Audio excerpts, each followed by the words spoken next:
Welcome back, everybody. Today I'm going to teach you how to rename a section in OneNote. This is a simple but essential skill that helps you keep your notebooks organized and makes it easier to navigate through different topics and projects. Let's jump right into it.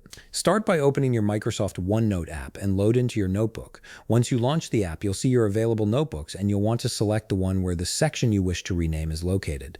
This step ensures you're working in the right notebook before making any changes. Once your notebook has been loaded, you're ready to rename the section. The process is quite straightforward and only takes a few clicks. Simply look at the left side panel of your screen where your notebook's sections and pages are all organized. This panel acts as your navigation hub, showing the structure of your entire OneNote workspace. From here, locate the section you wish to rename. Sections are typically displayed as tabs or entries within your notebook structure, making them easy to spot. Once you've found the section, right-click on it. A context menu will appear with several options for managing that section.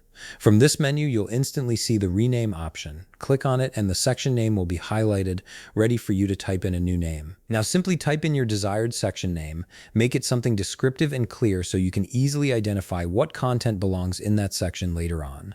Once you've entered the new name, press enter or click anywhere outside the text field to save your changes. The section will now display with the updated name across all your devices where OneNote is synced. And there you have it. You've successfully renamed a section in OneNote, making your notebook more organized and easier to navigate. This small adjustment can make a big difference in how efficiently you manage your notes and projects. If you found this video helpful, please leave a like, subscribe, and see you in the next video.